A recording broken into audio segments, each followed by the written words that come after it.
guys, happy Friday the 13th, and I hope you guys have a really good day. I was really nervous about posting the reading for this morning because it was pretty grim, very grim. It's basically along the lines of just watch out for your health. So it was pretty, it just, from last night until today I posted it, I just did not like that. It just gave me this sick feeling in my stomach, like what's going to happen.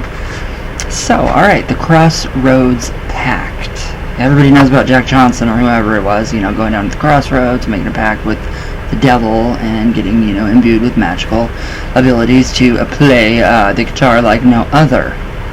And a lot of people think that actually happened. So a lot of people do think that, it is the actual devil that we get our magic from and our insights, and it's really not. So this is really interesting. The Crossroads Pact. Alright, we have a little hymn here to the Mother of the Gods from a person named Julian. So, shall we write about the things not to be spoken of? Shall we divulge the things not to be divulged? Shall we pronounce the things not to be pronounced? That is beautiful. Jillian, hymn to the Mother of the Gods. Alright, so the concept of a pact, particularly one with the devil, is a relative latecomer to witchcraft mythology. So early examples of magical grimoires, such as the great magical papyri, even Key of Solomon, and even the Key of Solomon, I can't talk, both present the occultists as master spirits, just as the tribal shaman is in traditional cultures. Now, in fact, the Greek magical papyri actually shows the mage extracting an oath of allegiance from the daemon.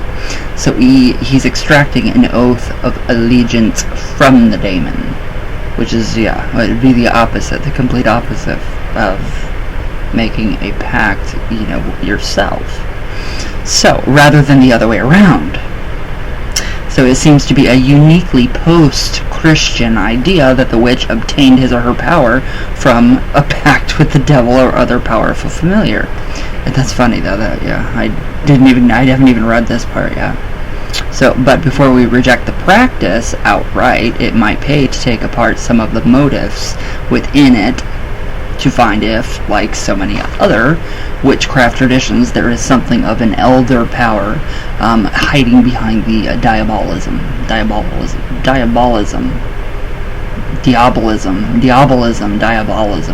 whatever. That's a really hard word to say, guys. So the first and the most obvious example of a pre-Christian trace is the motive of the crossroads. Now, the idea of selling your soul at the crossroads took on a particular power in the New World, and has a large part in the history of jazz in the South. But the importance of the crossroad doesn't just belong to the Afro-Caribbean strain of magic in the New World, but to European folk magic as well. Now, Alice Cateller in Ireland, as far back as the 13th century, sacrificed black cats to her demon/familiar. Robin Artisan at a crossroads, and of course the large amount of gallows-based sorcery, which is corpse necromancy, the hand of glory, etc. That was Robin Artisan. Wow. Is linked to the crossroads and to Odin as a god of sorcery. So clearly we can see that the location of the crossroads is a place at the center of things, and therefore neither here nor there has an ancient power. Wow, I did not know that about Robin Artisan. Ooh, I couldn't do that not with black cats. No, that's terrible. Tying in with Friday the 13th. So, now if one wishes to meet with spirits, going to a crossroads would indeed make sense. It's also possible that the trampling on the cross that the witches were accused of was a piece of ritual equipment symbolic of the crossroads, rather than purely a heretical act.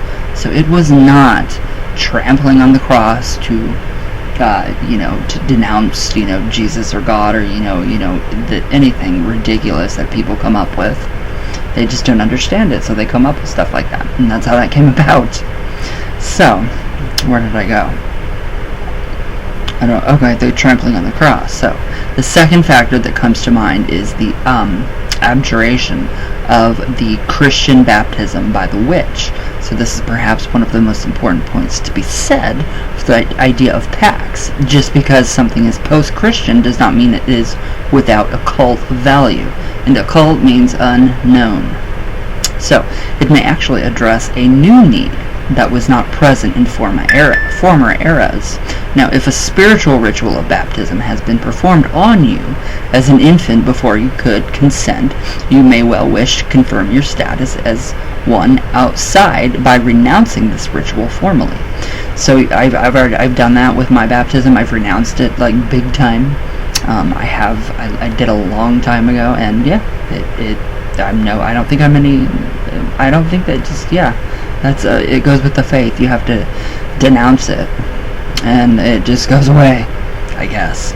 So this renunciation can be done by saying the Lord's Prayer backwards, in essence unsaying one's allegiance to the Christian God, or it can be simply written into the verbal agreement of the pact that you abjure and reject all previous allegiances, particularly those formed without your consent in infancy. So I do think that is a little off, that people do have their kids baptized. I think it's wrong, because they don't really have a say-so in it. But, I mean, people are, convinced that, if you don't have your kid baptized, they're going to burn in hell or in purgatory in Catholicism. So there goes the whole, basis of Catholicism is demonology, demons. I don't believe in demons. I've never seen one, don't care to see one. They're not real. Demonology, which really is ridiculous. Spirits and spiritism, spiritualism, and exorcism. That's the basis of the Catholic Church. That's the basis of most church, is the spirits, the Holy Spirit. So, I like this though. I like what we're going on into here. So, the next thing that usually happened is blood was drawn from the candidate in the process of making the mark. So, it is difficult to say whether this is something that was invented by the witch hunters or not. I kind of personally think it was. As we have said previously, the idea of a mark is unlikely to have been originally something that was etched or drawn on a person by the devil. Now, the folklore form which the idea came probably referred to inborn factors. So, however, the drawing of blood is intriguing, particularly in Isabel Godey's case, where she stipulates that the devil of their coven suckled the blood from her shoulder. So, I mean, it's really different. And it's really weird because I woke up today with a really weird, it looked like, I don't know, something had been, I don't know, it's gone now. That's weird, never mind. So, this hints at the kind of power transfer between humans and the spirits that will be discussed. We already discussed it in the Suckling Imp. So, I love this though. The pact may then be signed by the witch's blood, and thus her soul is transferred to the devil, and she likely will also be expected to keep the secret she has shown. It is noteworthy that secrecy in relation to what sorcery one is performing is mentioned among the most ancient written sources we have on the topic. So basically, yeah, keep your magic just shh. Originally, this seems to have served the practical purpose of keeping in the power, whereas talking about an operation would diffuse that power. But later, in a time of persecution, there was a new impetus to remain silent, because you didn't want to get killed. So, another common motive is for the witch to kneel down and offer all that is in between the hands to the spirit. So it is likely that this practice also has its roots in folklore, so as there is an example of fairy seers who in no way saw themselves as in league with the devil. So, placing their hands above the head and the foot of the someone, and in this way allowing the person to see with their fairy sight. So this one hand above the head and one under the foot was probably originally a way of sponsoring a person into seeing with the other eye, and became co-opted into a diabolical framework by the inquisitors. Yeah, that's also within traditional witchcraft, putting your head above your hand and then your left hand or underneath one of your foot. It's part of a pact that you make to the buka. So yes. Here's an example of a similar practice being used to pass the second sight from a fairy seer to someone that doesn't have it in the 1960s. Or the 1600s. Wow, I'm sorry, 1600s. So, the usual method for a curious person to get a transient sight of this otherwise invisible crew of subterraneans is to put his left foot under the wizard's right foot, and the seer's hand is put on the inquirer's head, who is to look over the wizard's right shoulder, which has an ill appearance, as if by this ceremony implicit surrender were made all betwixt the wizard's foot and his hand, or the person can be admitted a pravado, an initiate, so basically an initiate into the art. So I thought that was pretty interesting. That's a really interesting one right there. But yeah, this is just, I love the folklore in this. It's beautiful. Now this quote shows that not only did the author associate this posture with initiation by this period, but the people who did not consider themselves to be evil or in league with the devil certainly used the posture that became associated with giving all these two hands to the devil. So it is also noteworthy to mention that this is the left receptive foot that the person places under the right active foot of the recipient. So yeah, the left hand is the receiver and the right hand is blasting out energy, which is interesting. So this can give us clue to performing this act effectively. So what do we have when we bring all this together? We have a location that confounds all either or definitions and is the place of total ambiguity. We have the renouncing of the magic that was done to the person to keep them wholly and solely with the flock inside the hedge. This is undone, and then a kind of power sharing is undertaken between human and a spirit. The spirit gives them the fire, and the witch gives them vital force, or a sacrifice of vital force from a slaughtered cock in return. I just can't do that. So, often the true nature of the pact is revealed by it being followed by carnal intercourse. So it is thus revealed that what is happening here is not a selling of the soul, so much as a distorted memory of a marriage ceremony. Just as in marriage, the parties promise certain things to each other and forsake certain others.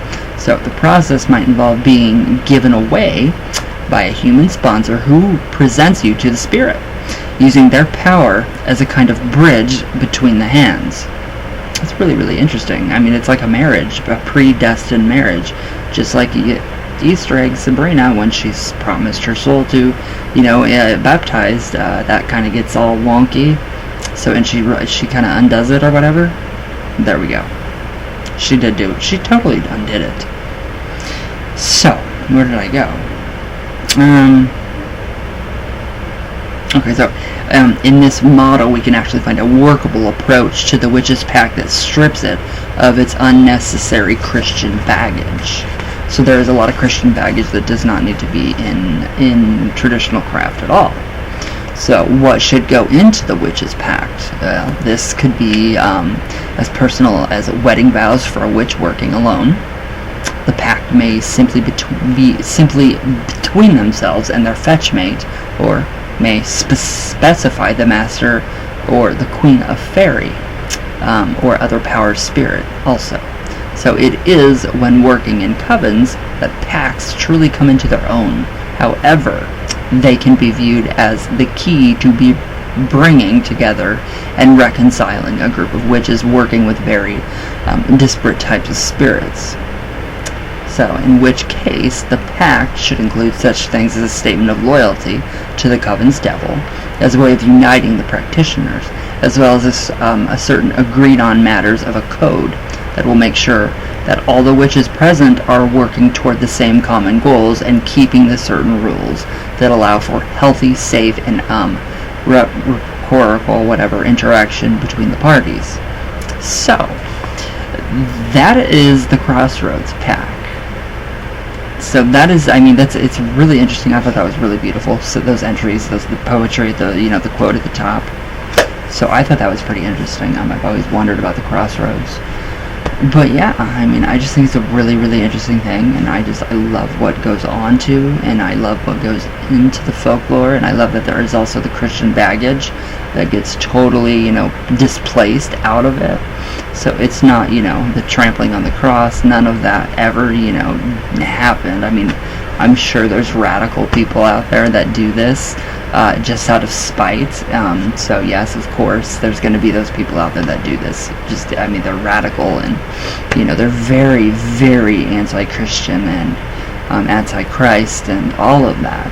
I mean, I'm very, anti-Christ, but I'm not going to trample on a cross or do anything destructive. I could never do that. It would just be wrong.